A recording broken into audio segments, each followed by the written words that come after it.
ہمارے نا محلے میں ایک درزی ہوتا تھا، بہت کاریگر تھا، اس کے بڑے شاگرد تھے۔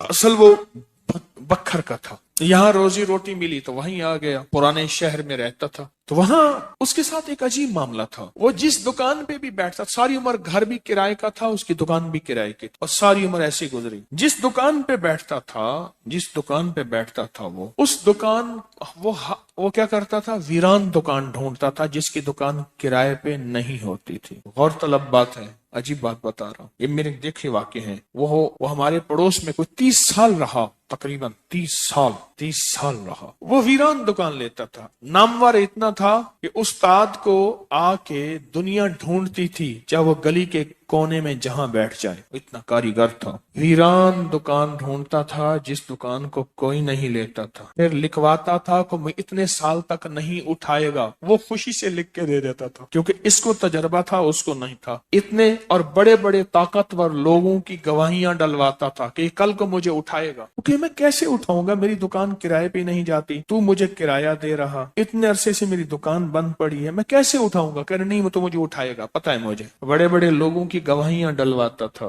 لکھواتا تھا، کرایہ دیتا رہوں گا، دیتا تھا۔ ادھر وہ کرایے پہ بیٹھتا تھا، چند دنوں کے پاس اس کے پاس لوگ آنا شروع ہو جاتے، یہ دکان دے۔ وہ اگر 20 روپے کرایہ دیتے، ہم 30 روپے دیتے ہیں، ہم 40 روپے دیتے ہیں، کوئی کہ ہم 50 روپے دیتے ہیں۔ اب اس کا دماغ بیچارے کا تو ویسے ہلا چیترل گیا، دماغ تو ہلنا تھا۔ وہ اس کو آ کے کہتا کہ مجھے اتنے لوگ دے رہے ہیں۔ میں نے کہا میں نے تجھے پہلے کہا تھا لکھوا کے دو۔ اچھا، یہ چند بار ہوا، جس دکان پہ بھی بیٹھتا تھا، اس دکان پہ بیٹھتے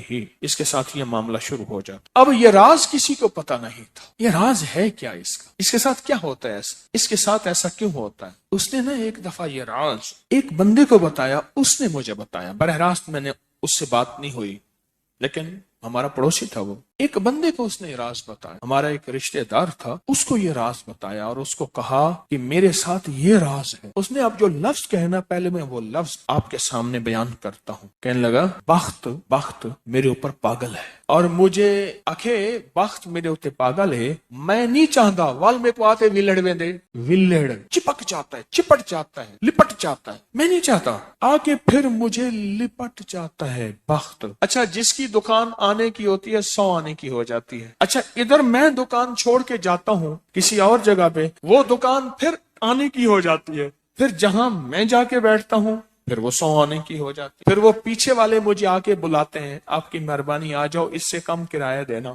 تھا کوئی ایسا، کیونکہ ہاتھ کا کاریگر بہت کم ہوتا ہے جو سر پھرا نہ ہو، ہاتھ کا کاریگر وہ ہاتھ کا جس شعبے کا ہو، تھا کو سر پھرا، کہہ رہا میں نہیں جاتا تھا اس دکان پہ، تم نے مجھے نکالا تھا۔ ساری زندگی اس نے ایسے گزاری۔ اب یہ بخت کہاں سے ملا؟ اب بخت کو سن، کہا میرا باپ مزدور تھا، مزدوری کرتا تھا، بڑا ہوا تو اس نے مجھے درزیوں کے کام پہ ڈال دیا کہ بیٹا چلو چھاؤں کا کام ہے تو کرتا رہے گا۔ میں تو دھوپ سردی گرمی مزدوریاں کرتا رہا، درزیوں کا کام چھاؤں کا کام ہے تو کرتا رہے گا۔ اور میرے والد کہتا تھا تجھے کوئی ایسا رئیس مل جائے جو اپنی دیوڑی میں جو جگہ دے۔ بعض رئیس ایسے ہوتے ہیں جنہوں نے مستقل درزی رکھے ہوئے ہوتے ہیں، ان کا ہر وقت کپڑے سلتے رہتے ہیں۔ کہہ رہے دعائیں دیتا تھا والد مجھے کوئی رئیس مل جائے۔ کہ والد کا حادثہ ہو گیا، والد کی ٹانگ ٹوٹ گئی، والد کی بوڑھی والدہ تھی، ہم والد کی خدمت کرتے تھے، والد دعائیں دیتا تھا، ان پڑھ تھا، کسی نے والد کو اللہم صلی علی محمد بتا دیا، بس یہی پڑھتا تھا،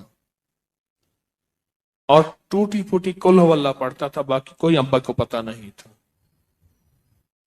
کہا میں درزیوں سے پیسے تھوڑے سے لاتا تھا، گھر میں فاقے آنا شروع ہو گئے، تھوڑے سے پیسے میں لاتا تھا، ابھی کام سیکھا نہیں تھا، استاد کبھی کبھار دے دیتا تھا، اور والد روز لاتا تھا، گھر میں سختی اور تنگی آنا شروع ہو گئی، بہت زیادہ غربت، تنگ دستی۔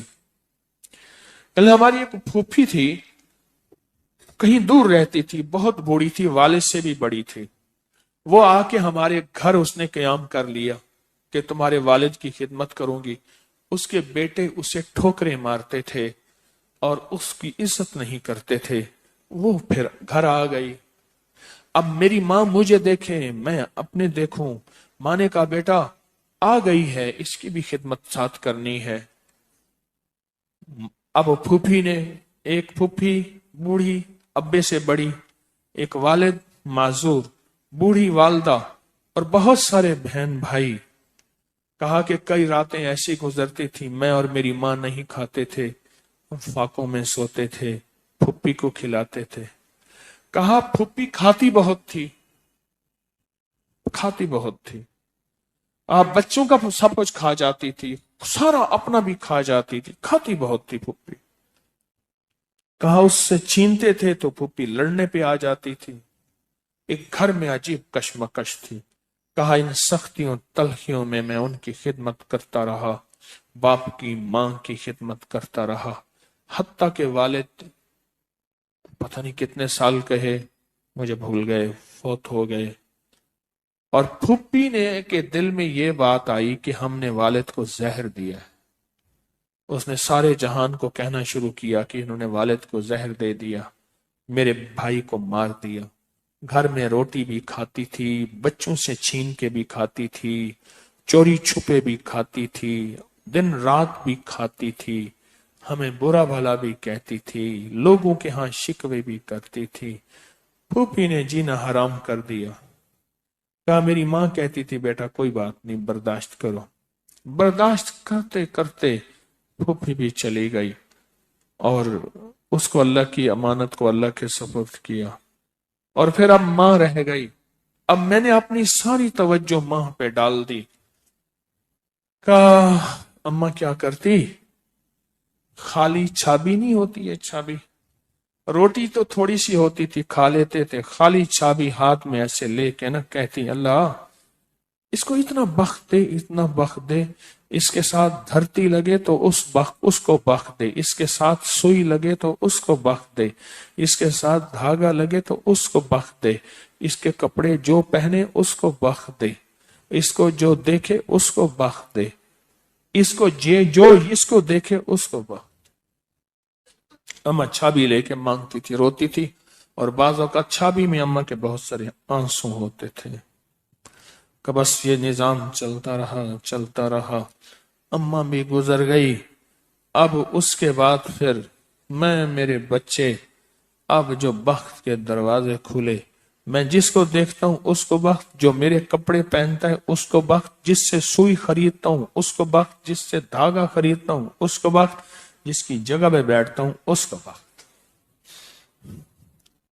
بخت جب بیدار تھا بدبخت آنکھیں سو گئیں۔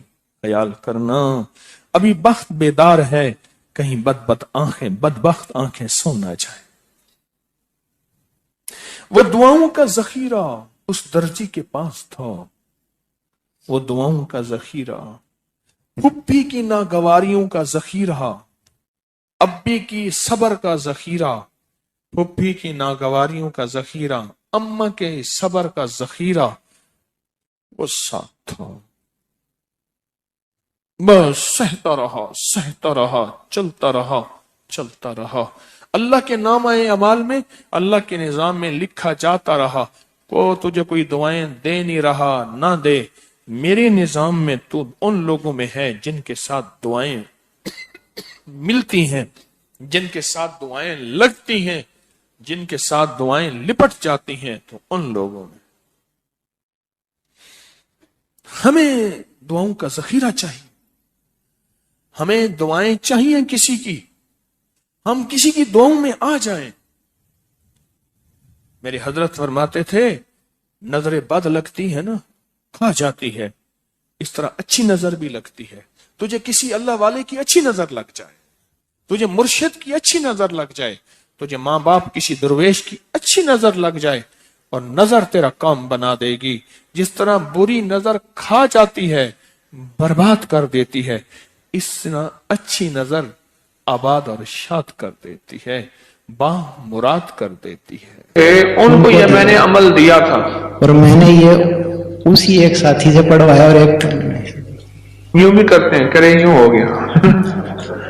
کون ساتھ تھا ازبک سفر میں، اور کون ساتھ تھا؟ یہ تھے۔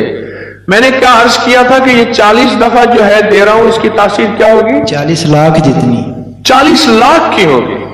اور جس نے یقین کیا وہ بتا رہا ہے کہ کوئی زندگی کا خوف ہے، وہ رزق کا، وہ دولت کا، وہ دولت عزت جانے کا